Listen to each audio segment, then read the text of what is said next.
Hello students, তোমালোকে যদি updated হৈ আছা আমি লাষ্ট ক্লাছত দ্য সাউণ্ড অফ মিউজিকৰ ওপৰত ভিডিঅ' বনাইছোঁ এতিয়া আজি তোমালোকক এটা পয়েম এটা কৰাও পাঠ আমাৰ বহুকেইটা আগবাঢ়িছে কিন্তু কবিতা আমাৰ মাত্ৰ এটাই আগবাঢ়িছে এতিয়ালৈকে তো তোমালোকৰ এইটো সাউণ্ড অফ মিউজিকৰ পিছত যিটো কবিতা আছে উইণ্ড সেইটো সুব্ৰমণিয়া ভাৰতীৰ এইটো পয়েম হয় আৰু এইটো তোমাৰ ইণ্ডিয়ান পয়েম আগৰটো the road not taken to English আছিল আৰু এইটো ইণ্ডিয়ান ইংলিছ মানে ইণ্ডিয়াৰ পয়েটে লিখা গতিকে তোমালোকৰ এই পয়েমটো হৈছে উইণ্ড ইয়াত লিখিছে the wind blows strongly and causes a lot of destruction. How can we make friends with it? তো wind তো জানা কি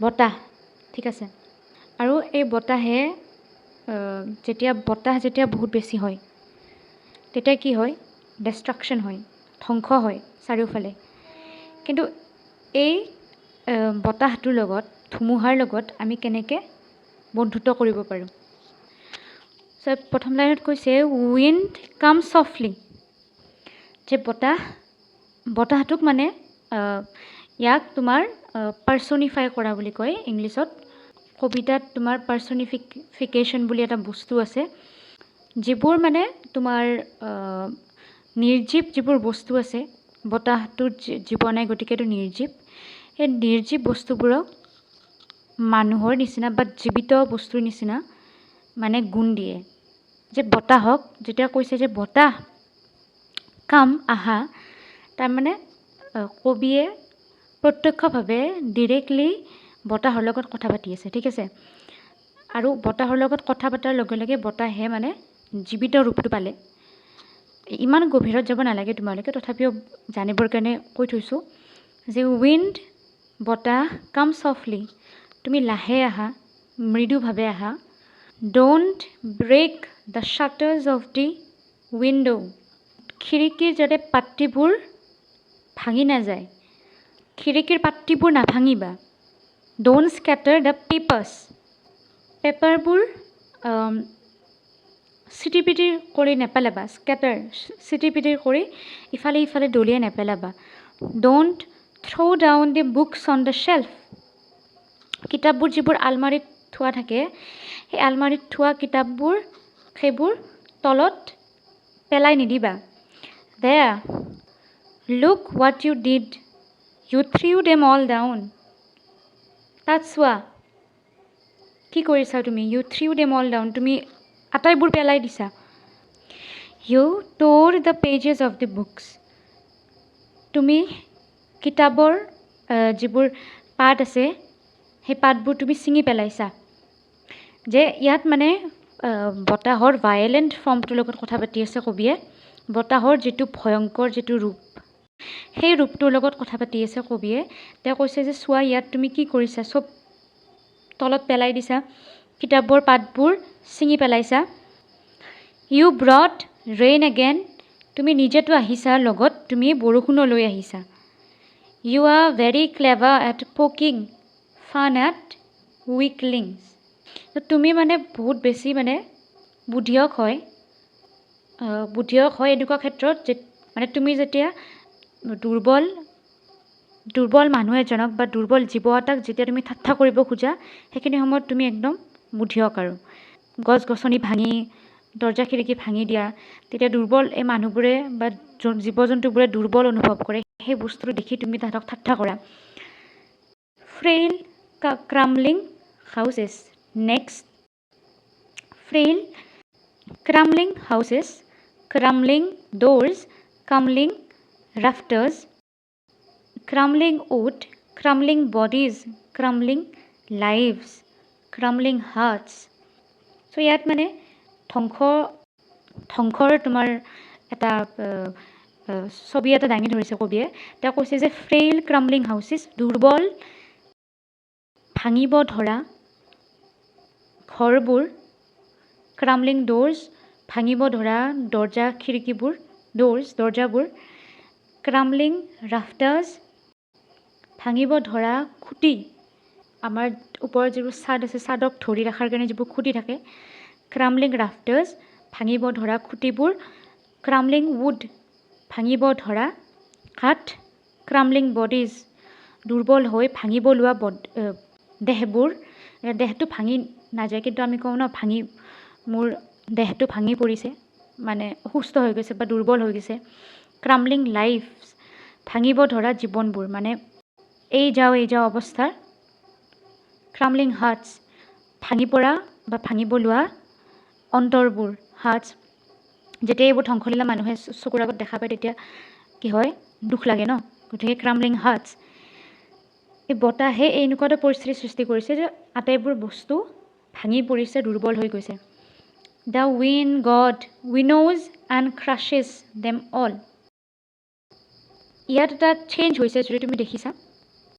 the wind god winnows and crashes them all, ইয়াৰ আগলৈকে যিখিনি কথা কৈছিল সেইখিনি বতাহক উদ্দেশ্য কৰি কৈছিল যে বতাহ তুমি আহা, বতাহ তুমি এনেকুৱা কৰিছা বা বতাহে এনেকুৱা কৰে। কিন্তু তাৰপিছত ক্ৰাম্বলিং হাউচ, ক্ৰাম্বলিং ড'ৰ এইখিনি শেষ হোৱাৰ পিছত the wind god winnows and crashes them all, এইবাৰ তেওঁ কবিয়ে নেৰেটিভটো চেঞ্জ কৰিছে, পইণ্ট অফ ভিউ দৃষ্টিভংগীটো তেওঁ সলনি কৰিছে, কৰি কিনে তেওঁ কৈছে যে the wind god winnows and crashes them all, যে বতাহৰ দেৱতাই এটা এটাকৈ চব এই আটাইবোৰ ভাঙি পেলায়, ধ্বংস কৰি দিয়ে। হি want do what you tell হিম, এইখিনিৰ পৰা তেওঁ আমাক উদ্দেশ্যি কৈছে যে আমাক উদ্দেশ্যি মানে যোনে কবিতাটো পঢ়ি আছে তাহাঁতক উদ্দেশ্যি কৈছে। ইয়াত ডাইৰেক্টলি ইউ বুলি কৈছে, ইউ মানে আমাক কৈছে, যোনে আমি পঢ়ি আছোঁ কবিতাটো, গতিকে আমাক কৈছে যে এই যে বতাহৰ দেৱতা তেওঁ আমাৰ কথা নুশুনে, আমাৰ মতে কাম নকৰে, তেওঁ চব ভাঙি চিঙি শেষ কৰি পেলায়। চ' কাম লেটছ বিল্ড ষ্ট্ৰং হোমছ, গতিকে আহা আমি মিলি কি কৰোঁ, এনেকুৱা ঘৰ বনাওঁ যিবোৰ শক্তিশালী হয়, যিবোৰৰ খুঁটিবোৰ শক্তিশালী হয়। Let's join the doors firmly, দৰ্জাৰ যিবোৰ জইন সেই জইনবোৰ আমি ডাঠকৈ মানে গাঁঠোঁ। Practise to firm the body, নিজৰ দেহবোৰক সুৰক্ষিত কৰাৰ, শক্তিশালী কৰাৰ চেষ্টা কৰোঁ। মেক দ্য হাৰ্ট ষ্টেডফাষ্ট, নিজৰ অন্তৰবোৰক ডাঠ কৰোঁ, স্থিৰ কৰোঁ, ডাঠ কৰোঁ, যাতে নিজৰ লক্ষ্যৰ পৰা যাতে বিচলিত নহওঁ। Do this and the wind will be friends with us, এইটো কৰা তেতিয়াহে বতাহ আমাৰ বন্ধু হ'ব, কাৰণ আমি নিজৰ মতে কৰোঁ, বতাহেও নিজৰ মতে কৰে। গতিকে বতাহ যেতিয়া আহে ধ্বংস লৈ আহে, সকলোবোৰ ধ্বংস কৰি পেলায়, গতিকে তাৰ কোনো নিস্তাৰ নাই। তাৰ পৰা যদি আমি মুক্তি বিচাৰোঁ আমি কি কৰিব লাগিব, বতাহক বন্ধু বনাব লাগিব।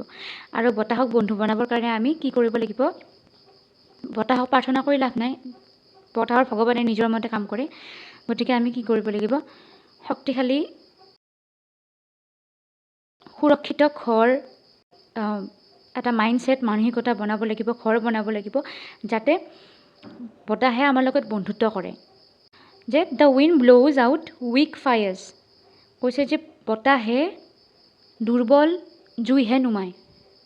হি make strong fires roar and flourish, কিন্তু যিবোৰ শক্তিশালী জুই আছে সেইবোৰক কিন্তু নুমাই নিদিয়ে, তাহাঁতক ৰ'ৰ, সিংহ বা যিবোৰ বনৰীয়া জীৱ জন্তু আছে তাহাঁতে আৱাজ উলিয়াই ন, সিংহ বা বাঘে যেতিয়া আৱাজ উলিয়াই তোক ৰ'ৰ বুলি কয়। আৰু এই শক্তিশালী জুইক কি কৰে, বেছিকৈ বাঢ়ি যোৱাত, বেছি শক্তিশালী হোৱাত, সিঁচৰিত হোৱাতহে মানে সহায় কৰে। ধৰা তোমাৰ এটা উদাহৰণ হিচাপে ল'ব পাৰা, আমি যেতিয়া জুই ধৰোঁ চোতালত, যদি বহুত ডাঙৰ বতাহ দিয়ে সেই জুই নুমাই যায়নে? কিন্তু জংঘলত যেতিয়া জুই লাগে সেই জুই যেতিয়া বতাহ বলে সেই জুই নুমাই যায় জানো? জংঘলত যেতিয়া জুই লাগে, ডাঠ অৰণ্য এখনত যেতিয়া জুই লাগে, যেতিয়া বতাহ আহে সেই জুই কিন্তু বিয়পি যায় চাৰিওফালে।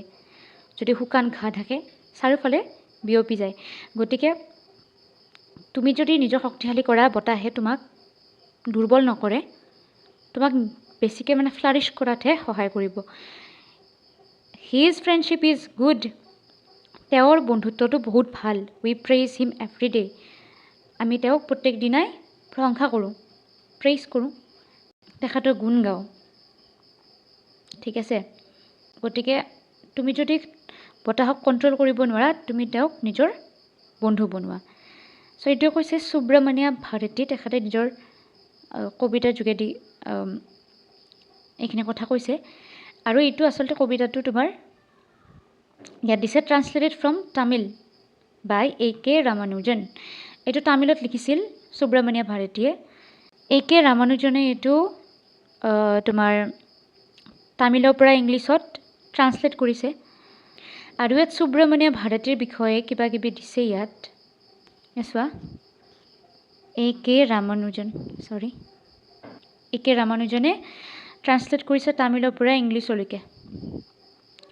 আৰু ইয়াত এইখিনিত দিছে তোমাৰ সুব্ৰমণিয়া ভাৰতীৰ বিষয়ে অলপমান দিছে। 1882 চনত জন্ম হৈছিল, 1921 চনত তেখেতৰ দেহাৱসান হয়। তেখেত তামিল কবি, ফেমাছ ফৰ হিজ পেট্ৰিয়টিজম, দেশভক্তিৰ কাৰণে তেখেত বিখ্যাত। ইন দি প্ৰি ইণ্ডিপেণ্ডেঞ্চ এৰা, দেশ স্বাধীন হোৱাৰ আগতে তেখেত বিখ্যাত আছিল এইটো কাৰণে। আৰু AK ৰামানুজনৰ বিষয়ে দিছে ইয়াত। AK Ramanujan is a Kannada and English poet. AK Ramanujan কিন্তু কানাড়া কবি আছিল, আৰু তেখেতে তামিল কবিতাটো ইংলিছলৈ ট্ৰান্সলেট কৰিছে। তেখেতে ইংলিছ কবিও আছিল। Well known for his translation of classical and modern poetry. আৰু AK ৰামানুজন ছাৰ তেখেত প্ৰসিদ্ধ হৈ আছিল এইটো কাৰণে যে তেখেতে শাস্ত্ৰীয় যিবোৰ কবিতা আছে আৰু যিবোৰ আধুনিক কবিতা আছে সেইবোৰক তেওঁ ট্ৰান্সলেট কৰিছিল। ক্লাছিকেল আৰু মডাৰ্ণ পয়েট্ৰিক তেওঁ ট্ৰান্সলেট কৰিছিল, মানে অনুবাদ কৰিছিল, তাৰ কাৰণে তেওঁ প্ৰসিদ্ধ আছিল।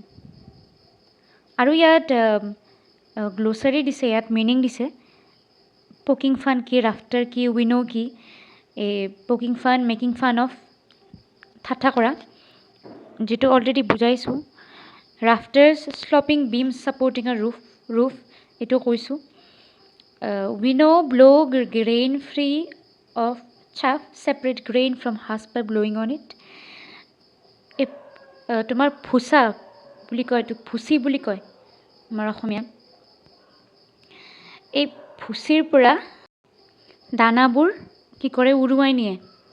ভুচিৰ পৰা দানাবোৰ উৰুৱাই নিয়ে, ছাইড কৰি উৰুৱাই নিয়ে, এইটোক উইনো বুলি কয়। তো ইয়াত তোমাৰ কবিতাটোত বতাহক মানে নিৰ্দেশ কৰি কথাখিনি কৈছে। তাৰপিছত পঢ়ুৱৈক নিৰ্দেশ কৰি কৈছে, পঢ়ুৱৈক কবিতাটোত যোনে পঢ়ি আছে তাহাঁতক নিৰ্দেশ কৰি, আৰু কেনেকৈ বন্ধুত্ব কৰিব লাগে, কিয় বন্ধুত্ব কৰিব লাগে, সেইখিনি কথা ইয়াত কৈছে। ঠিক আছে, বাকী কবিতাটোতো বুজি পাইছে চাগে। যদি কিবা বুজা নাই তোমালোকে কমেণ্টত সুধিব পাৰা। গতিকে আজিৰ কাৰণে ইয়াতে শেষ কৰিলোঁ। নেক্সটটো ছেকশ্যনত তোমালোকৰ এই কবিতাটোৰ প্ৰশ্ন উত্তৰ ডিছকাছ কৰিম। ঠিক আছে, আৰু ইয়াৰ পিছৰ ক্লাছত আমি আকৌ ষ্টৰী পঢ়িম, গদ্য পঢ়িম। গতিকে আজি এইখিনিতে শেষ।